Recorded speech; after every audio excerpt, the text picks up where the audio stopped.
ఆహ్వానిస్తాం.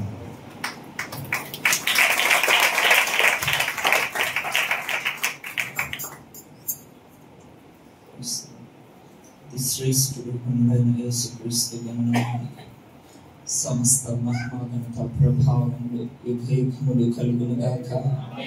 అందరం చెప్తామా? గట్టిగా చెప్తామా? కొంచెం గట్టిగా ఆమేన్ చెప్తామా?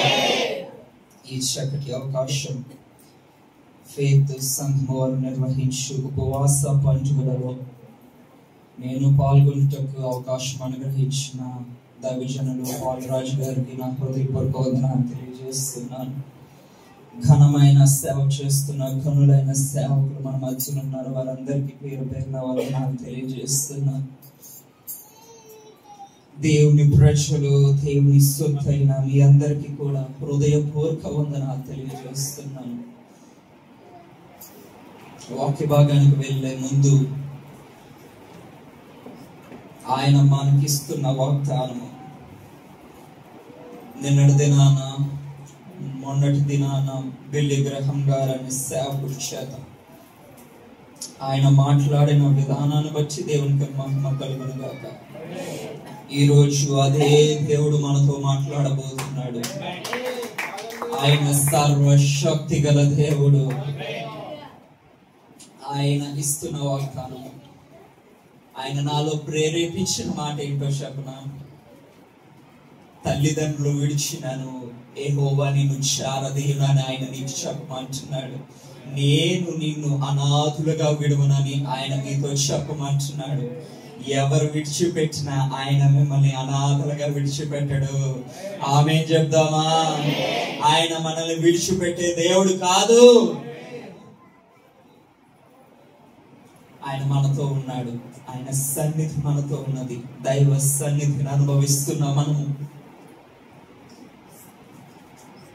ఎంతమంది పరిశుద్ధుల ఎదుట ఈ పాపిష్టి వాడినైనా నన్ను నిలవబెట్టిన దేవునికి మహిమ కలుగును గాక. ఆయన గొప్పతనమును బట్టి, ఆయన కృపను బట్టి, ఆయన అపారమైన ప్రేమను బట్టి ఆయనను కీర్తిస్తూ కొనియాడుతున్నాను. వాక్య భాగంలోనికి మనం అందరం వెళ్ళిపోదామా? మార్కు సువార్త 4వ అధ్యాయము, మార్కు సువార్త 4వ అధ్యాయము 1వ వచనం. ఒకరు చక్కగా చదవండి. ఆయన సముద్ర తీరమున మరలా బోధింపనారంభింపగా బహుజనులు ఆయన యొద్దకు కూడి వచ్చి ఉన్నందున ఆయన సముద్రములో ఆయన యొక్క దోణి ఎక్కి కూర్చుండెను. జనులందరూ సముద్ర తీరమున నేల మీద ఉండిరి. చిన్న ప్రార్థన చేసుకుందాం. పరిశుద్ధుడా, సర్వశక్తి గల దైవమా, మిమ్మల్ని స్తుతిస్తూ ప్రార్థిస్తున్నాము తండ్రి. సమాజముగా, సమూహముగా, సంఘముగా చేరి నిన్ను ఆరాధించుటకు, నీలో ఆనందించుటకు మీరు చూపిన ఉన్నతమైన మీ కృపను బట్టి వందనాలు తెలియజేస్తున్నామయ్యా. ఇప్పుడు మీరు మాట్లాడే సమయం వచ్చింది కనుక మాతో మాట్లాడమని, మమ్మల్ని దర్శించమని, మా హృదయాలు తాకమని, అయ్యా మా హృదయంలోని వాక్యాన్ని విత్తమని, మాట్లాడు దేవుడవు నీవేనని నీ ఎదుటికి వచ్చి ప్రార్థన చేస్తున్నాము. ఈ సమయాన్ని నీకు అప్పగిస్తున్నాము తండ్రి. మాతో మాట్లాడండి అయ్యా, మమ్మల్ని దర్శించండి ప్రభా. అయ్యా నీ వాక్యపు వెలుగులోకి, నీ వాక్యపు ప్రత్యక్షతలోకి మమ్మల్ని అందరినీ నడిపించమని యేసయ్య శక్తి కలిగిన నామములో బ్రతిమలాడి వేడుకుంటున్నాము తండ్రి. ఆమేన్. ఆమేన్ చెప్తామా? అందరమే చెప్తామా? సంతోషంగా ఉన్న వాళ్ళందరూ చెప్తారా? సంతోషంగా ఉన్నారండి? మీ పక్కన ఉన్న వారికి సెకండ్ ఇస్తూ నా యేసయ్య నీతో మాట్లాడును గాక అని చెప్తారా? నా యేసయ్య నిన్ను దీవించును గాక అని చెప్తారా? ఆమేన్. ఆయన ఈ రోజు మనతో మాట్లాడబోతున్నాడు. ఆయన ఈ రోజు మనల్ని దీవించబోతున్నాడు. నా వాక్య భాగంలో నేను ఎక్కువగా కోరుకునేది ఆమేన్ అన్న పదం. అది సంఘం నుంచి రావాలి. ఏం చెప్పాలి? కొంచెం నవ్వుతా చెప్పండి. ఆమేన్. రైట్, మనం వాక్యంలోకి వెళ్ళిపోతా ఉందాం. చదువుకున్న వాక్య భాగంలో ఆయన సముద్ర తీరమున మరలా బోధింపనారంభింపగా బహుజనులు ఆయన యొద్దకు కూడి వచ్చి ఉన్నందున ఆయన సముద్రంలో ఒక దోణి ఎక్కి కూర్చుండెను. జనులందరూ సముద్ర తీరమున నేల మీద నుండిరి. నేను అందరికీ మీకు వివరణాత్మకంగా అందరికీ అర్థమయ్యే వాడుక భాషలోనే చక్కగా మాట్లాడతాను. ప్రియులారా, దేవుని ప్రజలారా వినుడి, దేవుడు మాట్లాడుతున్నాడు. ఈ పదాలు అక్కర్లేదుగా, నేను మామూలుగా మాట్లాడితే అర్థమవుతుందిగా. మీ అందరికీ అర్థమయ్యే మాటల్లోనే నేను మాట్లాడతాను, వినండి జాగ్రత్తగా. యేసు ప్రభు వారు వాక్యాన్ని ప్రకటిస్తున్నప్పుడు బహుజనులు ఆయన దగ్గరికి వచ్చారు. అక్కడ స్థలము లేక ఆయన ఏం చేశాడట, ఆయన ఒక దోణి ఎక్కి కూర్చుండి వారితో మాట్లాడుతున్నారు. జాగ్రత్తగా విందాం మనం ఈ పదాలు. ఆయన సముద్ర తీరమున మరలా బోధిస్తుండగా బహుజనులు ఆయన యొద్దకు వచ్చి ఉన్నారు. ఆయన మాటలు వారు వింటున్నారు. బేస్ తగ్గించి ఆయన మాటలు వారు వింటున్నారు. జరుగుతున్న సందర్భము అది, జరుగుతున్న సంఘటన అది. అక్కడ యేసయ్య మాట్లాడుతున్నారు, బహుజనులు వింటున్నారు. ఏం జరుగుతుందట? యేసయ్య మాట్లాడుతున్నారు, బహుజనులు వింటున్నారు. స్థలము లేనందున ఆయన ఒక చిన్న ధోనిలో కూర్చుని మాట్లాడుతున్నారు. అంటే మీరు ఆలోచన చేయండి, ఎంత మంది ప్రజలు వచ్చి ఆయన మాటలు వింటున్నారు అక్కడ. అలాంటి సందర్భంలో మనం చూసినట్లయితే అదే అధ్యాయము 33వ వచనంలో, వారికి వినుటకు శక్తి కలిగిన కొలది ఇలాంటి అనేకమైన ఉపమానములను చెప్పి ఆయన వారికి వాక్యము బోధించెను. వారు వినడానికి ఎంత శక్తి ఉందో అంతలాగా ఆయన ఏం చేస్తున్నాడు, ఉపమానాలు చెప్తున్నాడట, వాక్యాన్ని బోధిస్తూ ఉన్నాడట, అనేకమైన పరలోకపు విషయాలు వారికి ప్రకటిస్తున్నాడు. ఒకరు కాదు, ఇద్దరు కాదు, నలుగురు కాదు, అనేక మంది జన సమూహము అక్కడ వింటున్నారు. ఆయన ప్రకటిస్తుండగా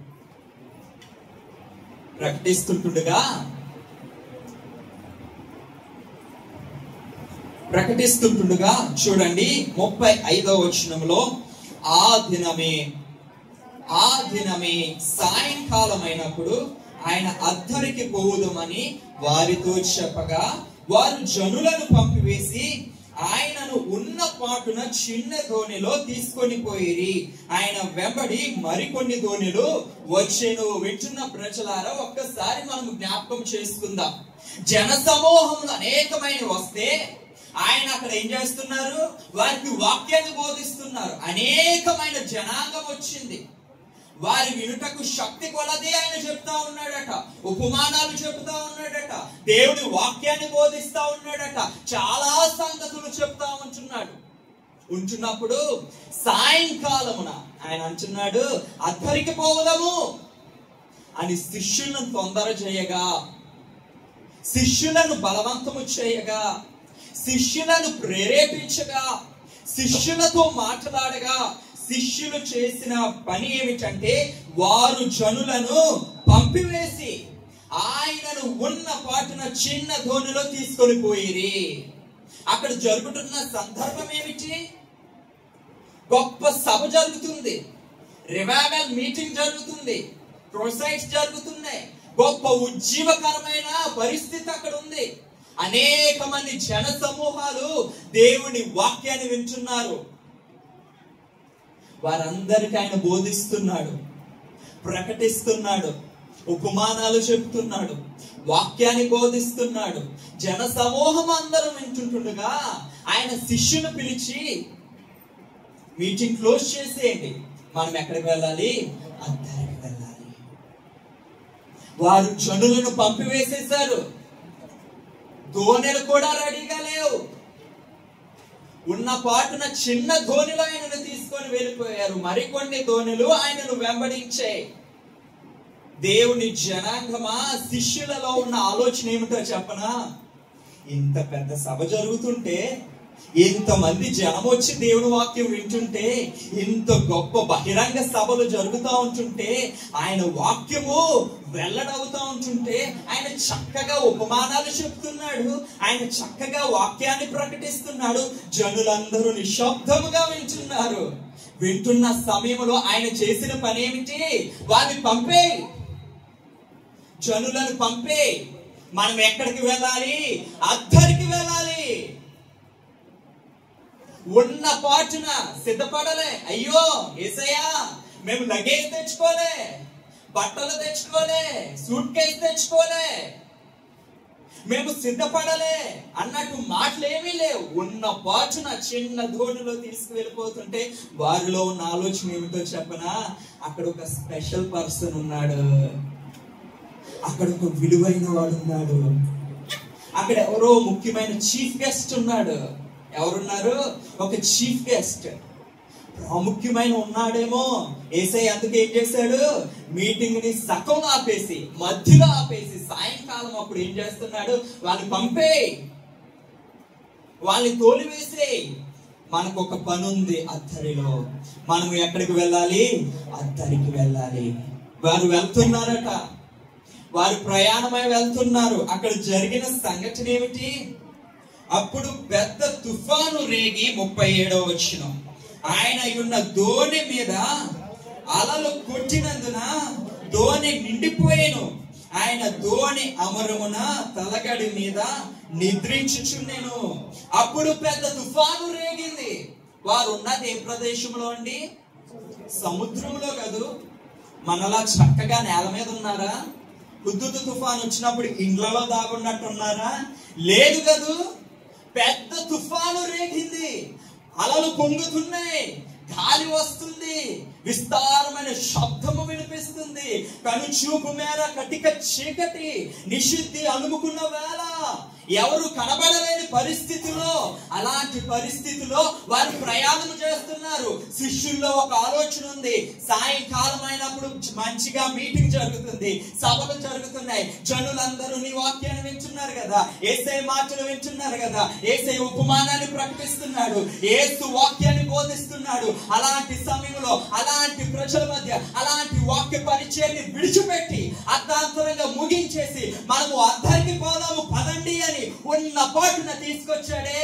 తీసుకొచ్చినప్పుడు కూడా ఈ ప్రకృతి ఏం చేస్తుంది? ప్రకృతి కూడా విరోధముగా పనిచేస్తుంది. పెద్ద తుఫాను రేగింది, అలలు ఉధృతంగా ఉన్నాయి, గాలి వీస్తుంది. ఇలాంటి వాతావరణంలో మనము వెళ్ళాల్సిన పరిస్థితి ఏమిటి? అక్కడ అంత ప్రాముఖ్యమైన వాడు ఉన్నాడా? అక్కడ అంత గొప్ప మనిషి ఉన్నాడా? అక్కడ అంత విలువైన వాడు ఉన్నాడా? వివిఐపీలు కాదు, మనుషులు విలువను చూస్తారు కాదు, గొప్ప ఆధిక్యతను చూస్తారు కాదు. శిష్యుల మధ్యలో ఉన్న ఆలోచన అదే. అర్ధాంతరంగా ముగించేసి ఉన్న పాటున తీసుకువెళ్తుంటే మధ్యలో ఈ తుఫాన్ వచ్చింది. ఇలాంటి తీవ్రమైన కష్ట పరిస్థితుల్లో అద్దరికి పోవలసిన పరిస్థితి ఏమిటి? అంటే ఎంత విలువైన వాడు అక్కడ ఉన్నాడా? ఆయన లేచాడట, గాలిని గద్దించాడు, తుఫాన్ని గద్దించాడు, అవి నిమ్మలమైపోయాయి. అక్కడ జరిగిన సంఘటన 5వ అధ్యాయంలోకి రాగానే మనకు అక్కడ ఒక హీరో కనిపిస్తాడు. చదవండి. వార సముద్రమునకు అద్దరినున్న గెరాసేనుల దేశమునకు వచ్చిరి. ఆయన దోణి దిగగానే ఆయన ఎక్కడికి వచ్చారట? ఆ దేశము పేరేమిటి? గెరాసేనుల దేశముకు వచ్చారు. ఆయన ఉన్న పాటున మీటింగ్ ని ముగించి, సభను ముగించి, విస్తారమైన జన సమూహమును పంపివేసి, అర్ధాంతరంగా ఉన్న పాటున చిన్న ధోనిని ఏర్పాటు చేసుకొని సముద్ర ప్రయాణము చేస్తూ అడ్డంకులు అవరోధాలు ఎదుర్కొని తుఫానుని అధిరోహించి వాటిని గద్దించి ఎక్కడికి వచ్చాడట? గెరాసేనుల దేశములకు వచ్చాడు. వారు దిగగానే శిష్యులందరూ యాంగ్జైటీ గా ఫీల్ అయిపోతున్నారు. వాట్ ఏ స్పెషల్ పర్సన్ మనల్ని పిలవడానికి వస్తున్నాడు, మనల్ని ఇన్వైట్ చేయడానికి వస్తున్నారు, మనకి బుకేలు పట్టుకొని వస్తారేమో, మనకి వెల్కమ్ చెప్తారేమో, మనకి పూల గుచ్చాలు ఇస్తారేమో, పూలు చల్లుతారేమో అని ఎంతో ఆతృతగా ఎదురు చూస్తుండొచ్చు. ఎందుకంటే దేవుడు అక్కడ ఏం చేశాడు? మీటింగ్ ఆపేశాడు. దేవుడు అక్కడ ఏం చేశాడు? చిన్న దోణి ఉంటే అక్కడ వెంటనే తీసుకొచ్చేసాడు. దేవుడు అక్కడ ఏం చేశాడు? సముద్రములో గాలిని గద్దించాడు, తుఫాను గద్దించాడు. ఈ కార్యాలన్నీ ఎందుకు చేశాడు? గెరాసీనుల దేశంలో ఒక ప్రాముఖ్యమైన వ్యక్తి ఉన్నాడు. ఆమె చెప్దామా? శిష్యులందరూ ఎదురు చూస్తుంటే ఆయన దోణి దిగగానే జరిగిన సంఘటన చూడండి. అపవిత్రాత్మ పట్టిన వాడొకడు సమాధిలో నుండి వచ్చి ఆయనకు ఎదురుపడెను. వాడు సమాధులలో వాసము చేసేడు. వాడు సంఖ్యలతోనైనను ఎవడును వానిని బంధింపలేకపోయెను. పలుమారు వాని కాళ్ళకును చేతులకును సంఖ్యలు వేసి బంధించినను వాడు ఆ చేతి సంఖ్యలను తెంపి కాళ్ళ సంఖ్యలను తుత్తునీలుగా చేసెను కనుక ఎవడును వానిని సాధుపరచలేకపోయెను. వాడు ఎల్లప్పుడూ రాత్రింపగలు సమాధులలోను కొండలలోను కేకలు వేయచ్చు తన్ను తాను రాళ్లతో గాయపరుచుకొనుచూ నుండెను. ఎదురుగా వచ్చింది ఎవరండి? ప్రైమ్ మినిస్టరా, చీఫ్ మినిస్టరా, లేదా మన సర్పంచా, మన కౌన్సిలరా? శిష్యులందరూ యాంగ్జైటీగా ఫీల్ అయిపోతూ, శిష్యులందరూ ఆతృతగా ఎదురు చూస్తుంటుంటే గొప్ప సభ జరుగుతుంది.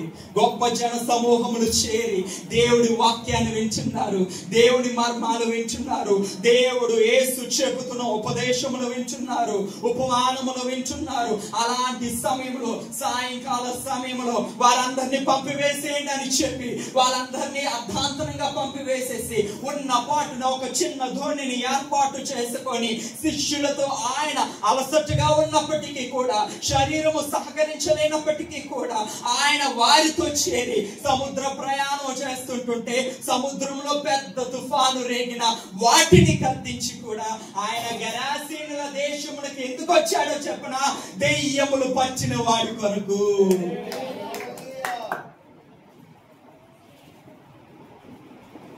దెయ్యములు పట్టిన వాడి కొరకు. నోటు మీద వేలేసుకున్నారు శిష్యులందరూ.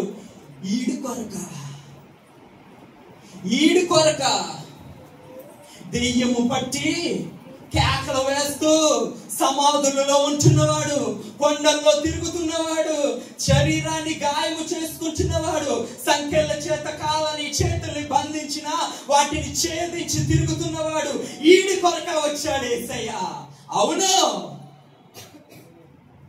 నశించిపోతున్న దాన్ని వెదకి రక్షించటకు ఆయన వచ్చాడు. ఆమేన్ చెప్దామా? గట్టిగా చెప్దామా? విలువ లేని వాడికి, అర్హత లేని వాడికి, యోగ్యత లేని వాడికి, ఏరా తిన్నావా, ఆరోగ్యం ఎలా ఉందిరా, బట్టలు కట్టుకున్నావా అని అడిగే దిక్కు లేదాడికి. తల్లిదండ్రులు పట్టించుకోలే, కుటుంబీకులు పట్టించుకోలే, నాన్నవారే లేడు వాడికి, స్నేహితులు లేరు. వాడు ఎక్కడ గడుపుతున్నాడండి? సమాధులలో గడుపుతున్నాడు. వాడు ఎక్కడ ఉంటున్నాడండి? కొండల్లో ఉంటున్నాడు. వాడు ఏం చేస్తున్నాడండి? నిత్యము రాళ్లతో తన శరీరాన్ని గాయం చేసుకుంటున్నాడు. వాడికి నచ్చ చెప్పేవారు లేరు. వాడు దెయ్యము పట్టినవాడు. వాడి కొరకు వెళ్ళిన వాడు సర్వోన్నతుడు. ఆమేన్ చెప్దామా? వాడు అంటున్నాడు వాడు దూరం నుండి యేసును చూచి పరిగెత్తుకొని వచ్చి ఆయనకు నమస్కారం చేసి, యేసు, సర్వోన్నతమైన దేవుని కుమారుడా, నాతో నీకేమి? ఆడికి పట్టిన దెయ్యము సేన, 6,000 సైన్యం, అది దెయ్యముల సమూహం. అది వాడి జీవితంలో ఏలుబడి చేస్తుంది, వాడి బ్రతుకులో ఏలుబడి చేస్తుంది, వాడి బ్రతుకును నాశనము చేస్తుంది. ఈ రోజు అంశభాగం ఏమిటో చెప్పమంటారా? ఆయన జీవితాన్ని మార్చే దేవుడు. ఆమేన్ చెప్దామా? ఆయన జీవితాన్ని మార్చే దేవుడు. నాన్న వారే లేదు కదా వాడికి, తిన్నావా ఉన్నావా అని అడిగేవారు లేరు కదా వాడికి. వాడిని చూచింది ఎవరు? నేను చూచుచున్న దేవుడను, నేను చూచుచున్న దేవుడను. వాడి పరిస్థితులు దేవుడు చూచాడు, వాడి స్థితిని దేవుడు చూచాడు, వాడి బ్రతుకుని దేవుడు చూచాడు, వాడిని బాగు చేశాడు. అక్కడ రాయబడింది, వాడు స్వస్థ చిత్తుడై బట్టలు కట్టుకొని ఎవరి దగ్గర కూర్చున్నాడట? యేసు పాదముల చెంత కూర్చున్నాడు. చూసిన వాళ్ళందరూ ముక్కులు వేలేసుకుంటున్నారట. ఎవడీడు? దెయ్యములు పట్టినవాడు. ఎవడీడు? శరీరాన్ని గాయము చేసుకున్నవాడు. ఎవడీడు?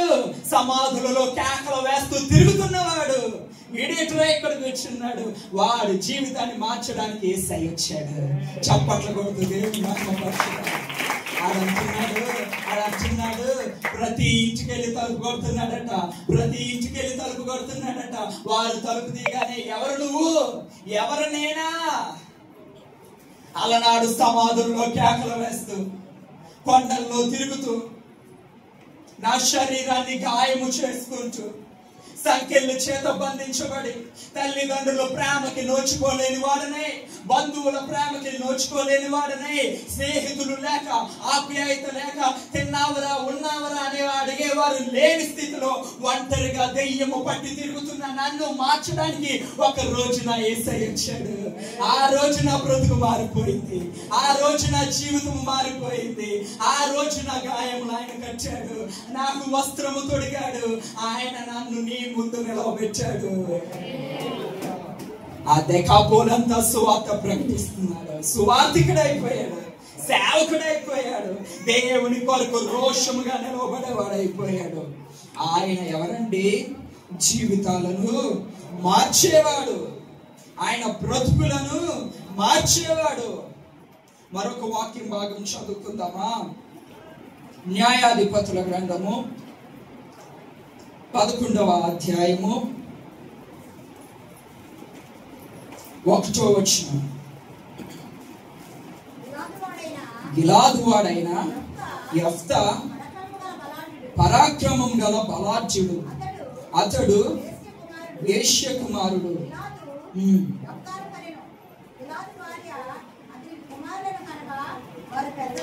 వారు పెద్దవారై యెఫ్తాతో, నీవు అన్య స్త్రీకి పుట్టినవాడు కనుక మన తండ్రి ఇంట నీకు స్వాస్యము లేదనిరి. యెఫ్తా తన సహోదరుల యోధ నుండి పారిపోయి టోబు దేశమున నివసింపగా, అల్లరి జనము యెఫ్తా యుద్ధకు వచ్చి అతనితో కూడా సంచరించుచుండెను. ఇక్కడ కనపడుస్తున్న, మనకి కనిపిస్తున్న వ్యక్తి ఎవరంటే యెఫ్తా. చెప్పండి అందరూ. ఆయన జీవితము ఇక్కడ రాయబడింది. ఆయన ఎవరట? ఒక వేశ్య కుమారుడు, ఒక వేశ్య కుమారుడు అని రాయబడింది. అతని గిలాదు భార్య అతనికి కుమారులు కనగా వారు పెద్దవారే. యెఫ్తాతో తన అన్నలో తమ్ముళ్ళు ఇలాగూ మాట్లాడుతున్నారు, నీవు అన్య స్త్రీకి పుట్టినవాడు గనుక మన తండ్రి ఇంట నీకు స్వాస్యము లేదనిరి. యెఫ్తా తన సహోదరుల యొద్ద నుండి పారిపోయాడు. ఇక్కడ రాయబడిన సంఘటన ఎవరి గురించి అంటే యెఫ్తా గురించి. ఎవరి గురించి అండి? యెఫ్తా గురించి. అక్కడ రాయబడింది, ఆయన ఎవరికి పుట్టాడట? ఒక వేశ్యకు పుట్టాడట. వేశ్యకు పుట్టిన వాడితో తన సహోదరులు మాట్లాడుతున్న మాటలు, నీకు మన తండ్రి ఇంట స్వాస్యము లేదు, నువ్వు ఎవరికి పుట్టావో, నీ తండ్రి ఎవడో అని వాడిని దూషిస్తుంటుంటే యెఫ్తా ఏం చేశాడట? తన సహోదరుల దగ్గర నుండి పారిపోయి టోబు దేశంలో అన్య జనుల దగ్గర, అల్లరి మోకల దగ్గర, అల్లరి ప్రజల దగ్గర వారితో సంచరిస్తున్నాడు. యెఫ్తా జీవితం ఆశీర్వదించబడిందా? యెఫ్తా జీవితము ఎలా కనిపిస్తుంది? సహోదరుల చేత వెలువేయబడింది, కుటుంబీకుల చేత వెలువేయబడింది, బంధువర్గము చేత వెలువేయబడింది. నా అన్నవారే లేడు యెఫ్తాకి. ఎక్కడికి పారిపోయాడు? పరాయి దేశం పారిపోయాడు, టోబు దేశంలో నివసిస్తున్నాడు. ఆయన పేరు యెఫ్తా. అర్హత లేదు యెఫ్తాకి, గుర్తింపు లేదు యెఫ్తాకి, విలువ లేదు యెఫ్తాకి. త్రోసివేయబడ్డాడు, చేదరించబడ్డాడు, అసహించబడ్డాడు, తృణీకరించబడ్డాడు. నువ్వు వేశ్యకు పుట్టావురా అని తన సహోదరులు అంటుంటే నలిగిపోయి పారిపోయాడు యెఫ్తా.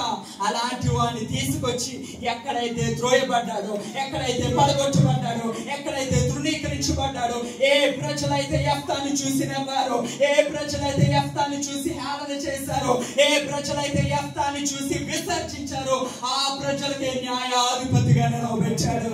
కొట్టు చప్పట్లు, యేసు రక్తమే జయం. ఆయన విడువని దేవుడు,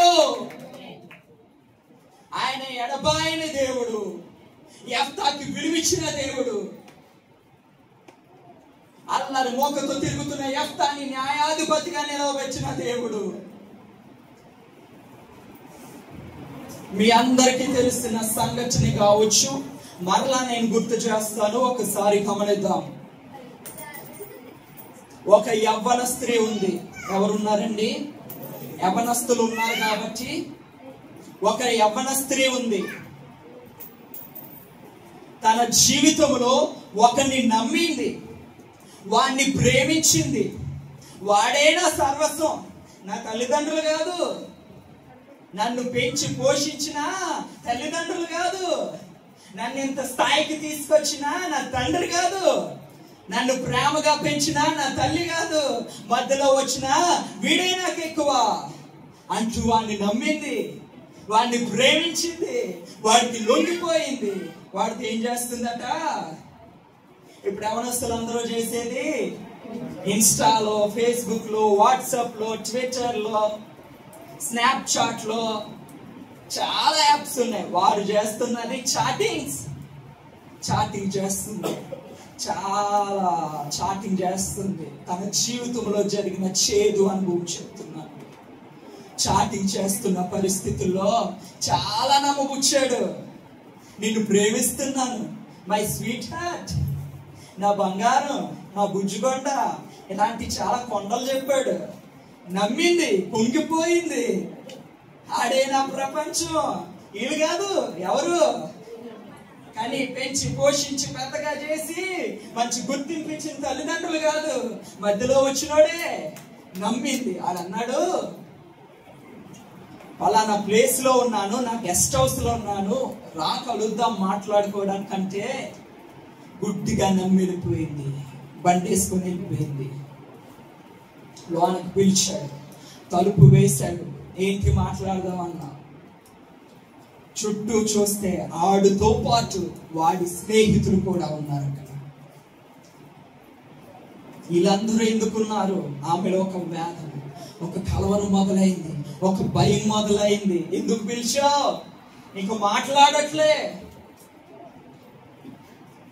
నన్ను వదిలే, నన్ను విడిచిపెట్టే, నిన్నెంతో ప్రేమించాను కదా, ఎంతో నమ్మాను కదా, నువ్వే నా ప్రాణం అని నమ్మాను కదా, నువ్వే నా సర్వం అని నమ్మాను కదా, నీకోసం నా తల్లిదండ్రులను విడిచిపెట్టి వచ్చాను కదా. నా బ్రతుకులు పాడు చేయకు, నా జీవితాన్ని పాడు చేయకు, నా బ్రతుకుని పాడు చేయొద్దు నీ స్నేహితులతో కలిపి అని చెప్పి కాళ్ళు పట్టుకొని బతిమాలుతున్నా క్రూరుడు వదల్లే, దుర్మార్గుడు వదల్లే. స్నేహితులతో కలిపి తన జీవితాన్ని పాడు చేసేసారు, తన బ్రతుకులు పాడు చేసేసారు. అనేక మంది యవనస్తులు, యవన స్త్రీలు, యవన చెల్లెలు వారి జీవితాలు ఏం చేస్తున్నారు?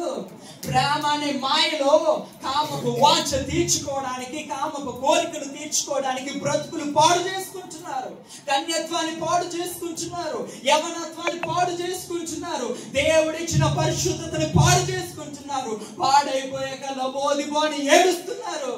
ఇప్పుడే కళ్ళు తెచ్చుకో. ఆ రోజు యవ్వన స్త్రీ ప్రేమించాడని చెబితే మోసపోయి వెళ్ళింది. స్నేహితులతో కలిపి జీవితాన్ని పాడు చేసేస్తే, చెరిపేసి అత్యాచారం చేసి విడిచిపెట్టేస్తే, పెళ్లి చేసుకుంటానన్నవాడు, ప్రేమించినన్నవాడు, ఒక కుటుంబంగా మనం ఉందామన్నవాడు స్నేహితులతో కలిపి పాడు చేసి వీడియోలు చూస్తూ ఆనందిస్తుంటుంటే తట్టుకోలేకపోయింది ఆ హృదయం, భరించలేకపోయింది ఆ హృదయం. ఎక్కడుంది స్వచ్ఛమైన ప్రేమ? ఎక్కడుంది నిజమైన ప్రేమ? అని ఎదురు చూస్తూ వీడి కోసమే కదా నా జీవితాన్ని త్యాగం చేశాను, ఈడే పాడు చేస్తే ఎందుకు నాకు ఈ బతుకు, చస్తే మేలు కదా అని బండి స్టార్ట్ చేసి వెళ్ళిపోతుందట ఎక్కడికో. వేదనతో, ఏడుపుతో, కన్నీటితో, దుఃఖముతో వెళ్ళిపోతుంది. నా తల్లిదండ్రులకి నా ముఖం ఎలా చూపిస్తా, నా స్నేహితుల దగ్గర నా ముఖం ఎలా ఎత్తుకుంటా, వాడి వీడియోలు సోషల్ మీడియాలో పోస్ట్ చేస్తే నా బ్రతుకేం కావాలి, నేను చేస్తే బాగుండు అని వెళ్ళిపోతూ ఆఖరి భాగంలో రోడ్డు ఆఖరికి రాగానే ద రోడ్ ఈస్ ఎండెడ్, ఇక్కడతో రోడ్డు మార్గము ముగించబడింది అని ఒక బోర్డు కనిపిస్తే ఆమె అనుకుంటుందట, రోడ్డు కాదు ముగించబడింది, నా జీవితం ముగించబడింది.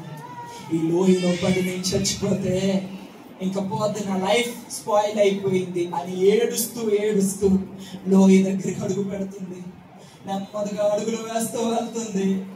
కటిక చీకటి, నిషిద్ధ్యం అనుకున్న వేళ, ఎవరూ లేని ప్రదేశం, వేదనతో ఏడుస్తూ చచ్చిపోవడానికి వెళ్తుంటే అలాంటి గాఢాంధకారములో ఒక భయంకరమైన వెలుగు ప్రకాశించింది. చూడలేనంత వెలుగు, కళ్ళు మూసుకుందట. ఆ వెలుగును చూడలేకపోతుంది. ఆ వెలుగులోంచి ఒక స్వరం వినిపిస్తుంది, క్యాథరిన్, క్యాథరిన్, ఎవరు నీవు? ఆ స్వరం ఏమంటుందంటే క్యాథరిన్ అని పిలుస్తుంటే ఏమంటుంది, ఎవరు నీవు? ఆ స్వరం చెప్పింది ఏంటంటే, నిన్ను ప్రేమిస్తున్న యేసును. చప్పట్లు కొట్టుకో. పాడైపోయిందా, చెడిపోయిందా, చేదరించబడిందా, విలువ లేదా, గుర్తింపు లేదా, అసహించబడిందా, అసలు యూస్లెస్ అనుకున్నావా? నీ జీవితాన్ని నాకు ఇవి, శాశ్వతమైన ప్రేమతో నేను నిన్ను ప్రేమించుచున్నాను కనుక విడువక నీ ఎడల కృప చూపుచున్నాను ఆయన సెలవిచ్చాడు. ఆ రోజు క్యాథరిన్ కుల్మాన్ తన జీవితాన్ని, యవ్వన జీవితాన్ని ఆయన చేతిలో పెట్టింది. బహుబలముగా ఆయన చేతిలో వాడబడింది. చప్పట్లు కొట్టి దేవుడు మహిమ. ఆయన ఆడిటోరియంలో, స్టేజ్ లో ఇలా నిలబడి ప్రైజ్ ద లార్డ్ అనగానే ఆడిటోరియంలో ఉన్న దెయ్యాలు పోయి, దురాత్మలు పోయి, స్వస్థత లేని వారికి స్వస్థత వచ్చేది, విడుదల లేని వారికి విడుదల వచ్చేది. విలువ లేని జీవితానికి విలువనిచ్చిన వాడు నా యేసయ్య.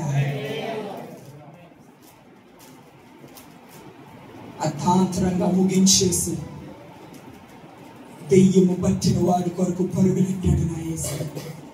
ఒక వేశ్య దగ్గరికి వెళ్ళి మాట్లాడాడు నా యేసయ్య. యెఫ్తాని దర్శించాడు నా యేసయ్య. క్యాథరిన్ కుల్మాన్కి విలువనిచ్చాడు యేసయ్య. అదే యేసయ్య నేటికి సజీవుడిగా మన మధ్యన ఉన్నాడు. ఆయన నిన్ను విడవడు, ఎడబాయడు. అందుకే మొదట్లో నేను అన్నాను, ఆయన అనాథులుగా మిమ్మల్ని విడవడు. తల్లిదండ్రులు విడిచిన వారు ఇక్కడ ఉండొచ్చు, బంధువులు విడిచిన వారు ఇక్కడ ఉండొచ్చు, కుటుంబ కలహాలతో ఉన్న వారు ఇక్కడ ఉండొచ్చు, భార్య భర్తల మధ్య సమాధానం లేని వారు ఇక్కడ ఉండొచ్చు, తల్లిదండ్రులు ప్రేమ నోచుకోలేని వారు ఇక్కడ ఉండొచ్చు, భర్త ప్రేమ నోచుకోలేని వారు, భార్య ప్రేమ నోచుకోలేని వారు ఇక్కడ ఉండొచ్చు. నలుగురిలో నవ్వుతూ కనిపిస్తూ కటిక చీకటిలో ఉన్న గదిలోకి వెళ్ళిపోయి ఏడుస్తున్న వారు ఇక్కడ ఉన్నారు. దుఃఖముతో ఉన్న వారు ఇక్కడ ఉన్నారు. బయటికి ఎలా ఉన్నారు బ్రదర్? బాగున్నాను. ఎలా ఉన్నావు సిస్టర్? బాగున్నాను. నా జీవితమే అద్భుతం అని చెప్పిన వారు, వేదనతో నలిగిపోతున్న వారు ఇక్కడ ఉండొచ్చు. ఆయన మీతో మాట్లాడుతున్నాడు. ఆయన మిమ్మల్ని దర్శిస్తున్నాడు. ఆయన జీవితాన్ని మార్చే దేవుడు. నలిగిపోయావా, విరిగిపోయావా, కృంగిపోయావా, అసహించబడ్డావా, ద్వేషించబడ్డావా, తృణీకరించబడ్డావా, అవమానించబడ్డావా, ఆయన నీ తల ఎత్తబోతున్నాడు. మరొక వాక్య భాగం మనం చదువుకుందాం. 1వ దినవృత్తాంతముల గ్రంథము 4వ అధ్యాయము 9వ వచనము 10వ వచనం. ఎబ్బేజు తన సహోదరుల కంటే ఘనము పొందిన వాడై ఉండెను. వేదన పడి ఇతన్ని కంటినని అతని తల్లి అతనికి ఎబ్బేజు అని పేరు పెట్టింది. ఎబ్బేజు ఇశ్రాయేలు దేవుని గురించి మొదలుపెట్టి నీవు నన్ను నిశ్చయముగా ఆశీర్వదించి నా సరిహద్దును విశాలపరిచి నీ చెయ్యి నాకు తోడుగా ఉండ దయచేసి నాకు కీడు రాకుండా దానిలో నుండి నన్ను తప్పించుము అని ప్రార్థింపగా దేవుడు అతడు మనం చేసిన దానిని అతనికి దయచేసేదు. ఆమె చెప్తామా? మరొక వ్యక్తిని మనం చూస్తుంటే అతని పేరేంటండి ఫాస్ట్ గారు? ఎబ్బేజు. ఫుట్ నోట్ లో రాయబడింది దుఃఖపుత్రుడు. అతని తల్లి పెట్టిన పేరేంటట? ఏ తల్లని అలా పెడతాదండి? ఇక్కడ అనేక మంది తల్లులు ఉన్నారు. నా కూతురు కూడా మంచి పేరు పెట్టాను, సిలియోరా క్యాథరిన్ అని, పవిత్రమైన దేవుని ముఖ కాంతి అని. అంటే అంత చక్కటి పేర్లు మనం పెట్టుకుంటూ ఉంటాం, అద్భుతమైన పేర్లు, నోరు తిరగలేని పేర్లు కూడా పెడతా ఉంటాం. కానీ ఇక్కడ వారి తల్లి ఏం పేరు పెట్టింది? ఎబ్బేజు. కొడుకుకి ఏం పేరు పెట్టింది? ఎబ్బేజు. వేదన. ఒరే నేను వేదనతో కన్నాను రా నాయన, నేను దుఃఖముతో కన్నాను, నేను నిట్టూర్పుతో కన్నాను, నేను భరించలేని బాధతో కన్నాను, కనుక నీ పేరు ఎబ్బేజు.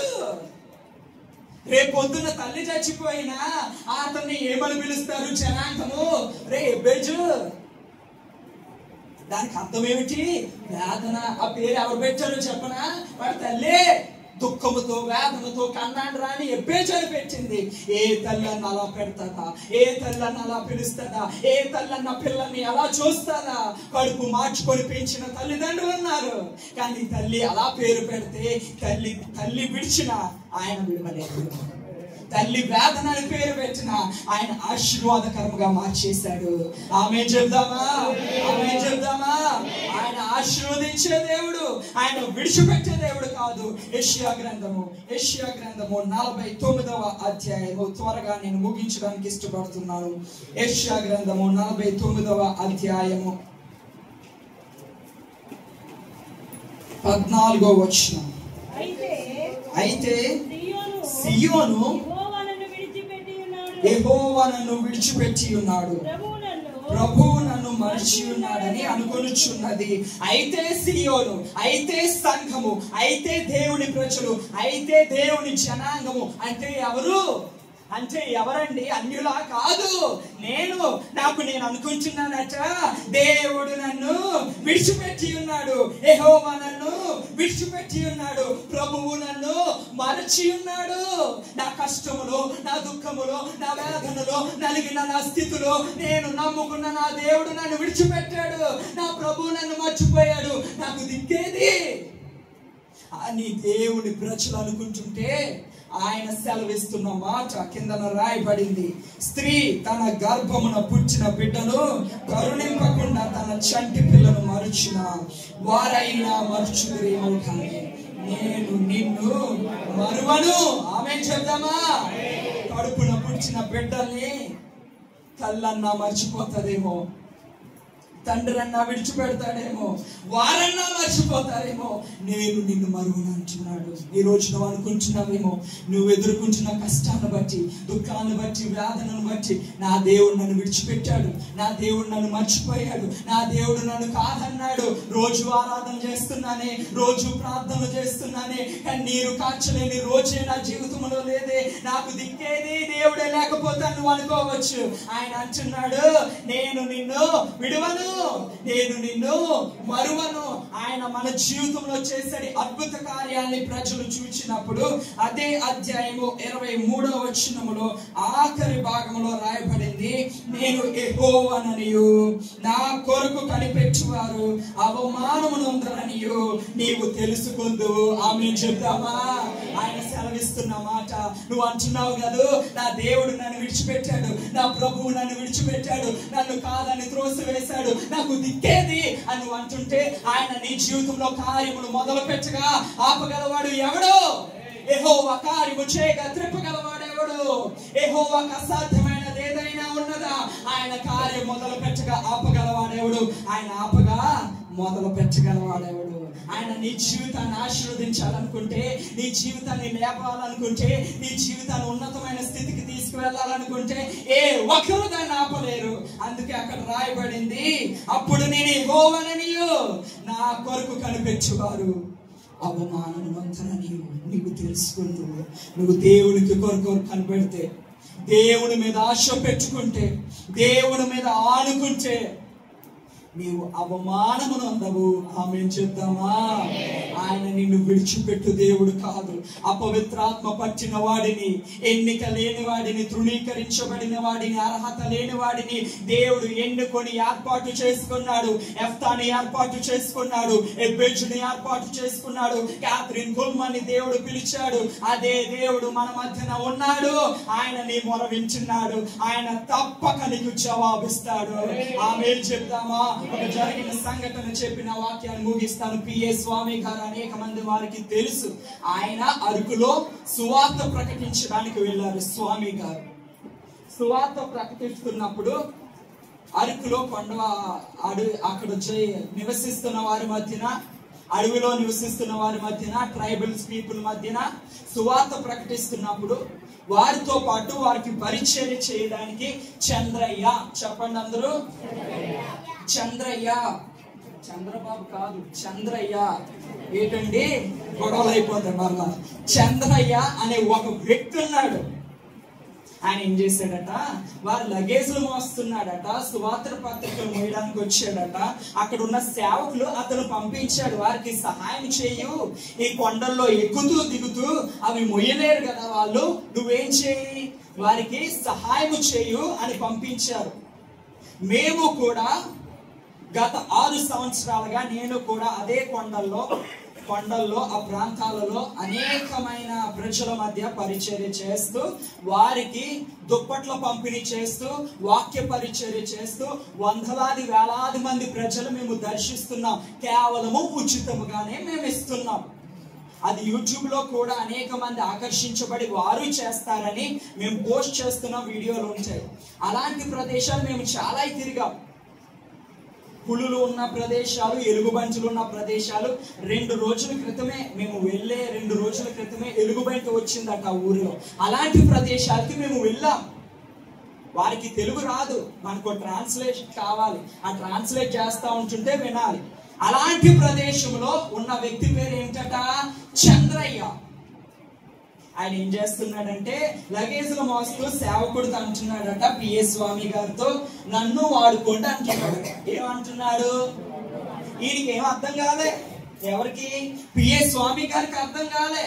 నన్ను వాడుకోండి అంటున్నాడంటే చంద్రయ్య పాట పాడతాడా, కొన్ని ప్రార్థన చేస్తాడా, లేదా ఏదన్నా 2 మాటలు చెప్తాడా అని ఆ పాస్టర్ గారిని అడిగితే, ఏమోనండి నాకు కొత్తగానే ఉంది, ఎప్పుడు ఆ పదం వాడలేదు అతను చంద్రయ్య. ఏ పదం?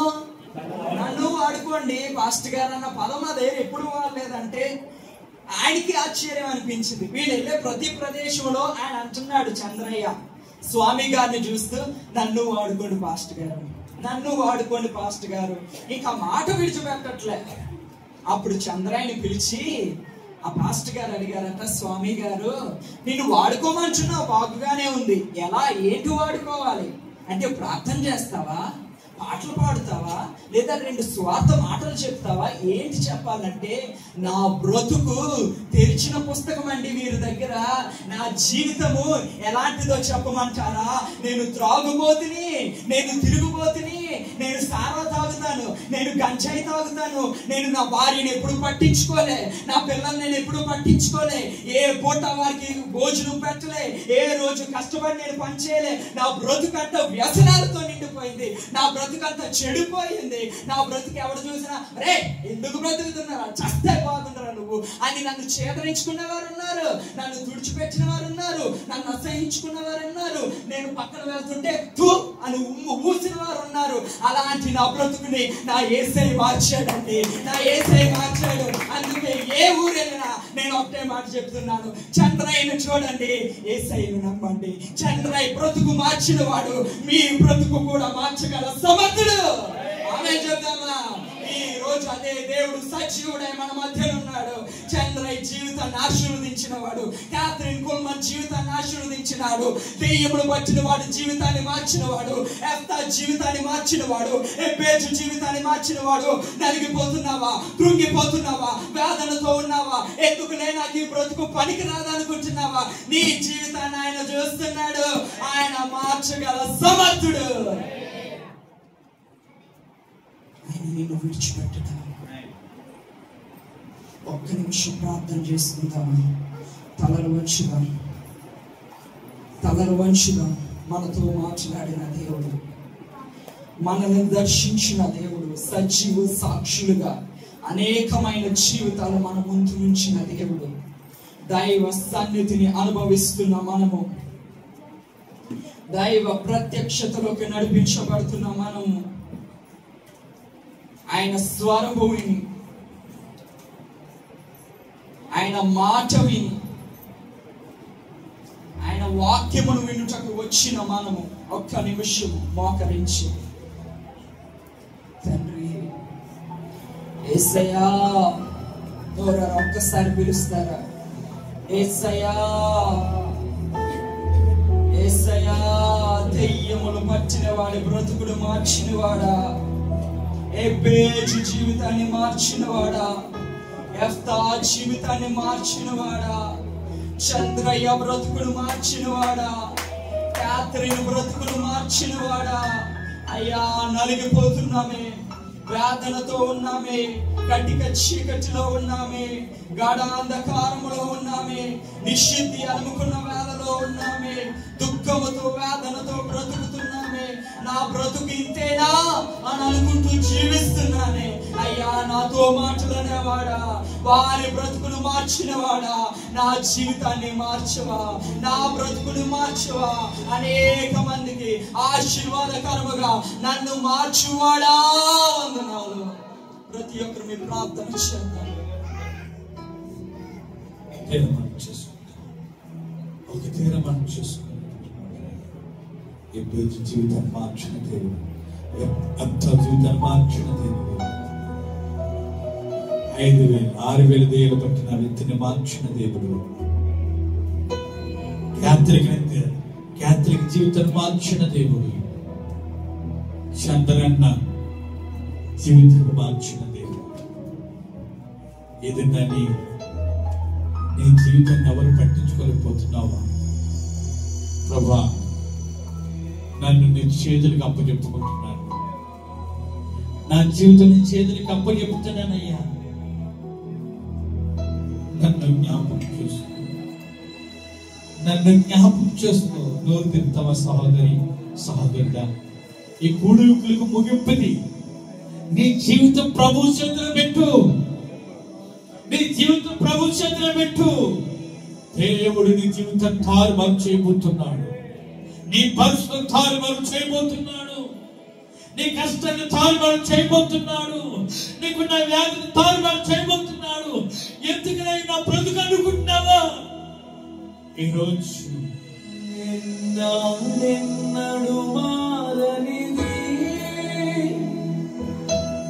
నా యేసుని దివ్య ప్రేమ, ఎన్నడెన్నడు వీడనిది నా యేసుని దివ్య ప్రేమ. అందరూ అడిగామండి, ఎవరు ఒప్పుకోలేదు. నాడెన్నడు మారనిది నా యేసుని దివ్య ప్రేమ, ఎన్నడెన్నడు వీడనిది. దేవుడిని దర్శించే సమయం ఇది. ఆయన దాటిపోయి కొద్దు, దాటిపోయేవాడు కాదు ఆయన. ప్రేమ, నన్ను దర్శించు. యేసుని ప్రేమ అది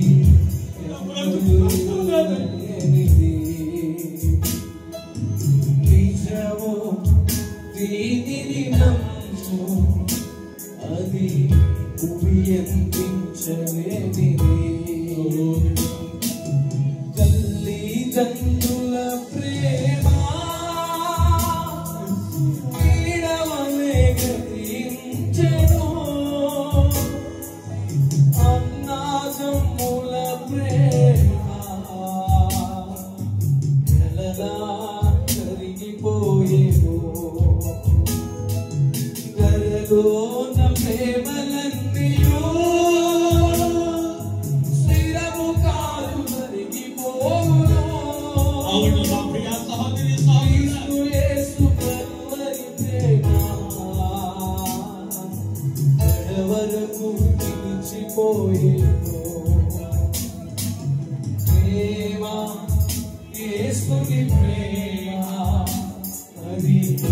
ఎవరు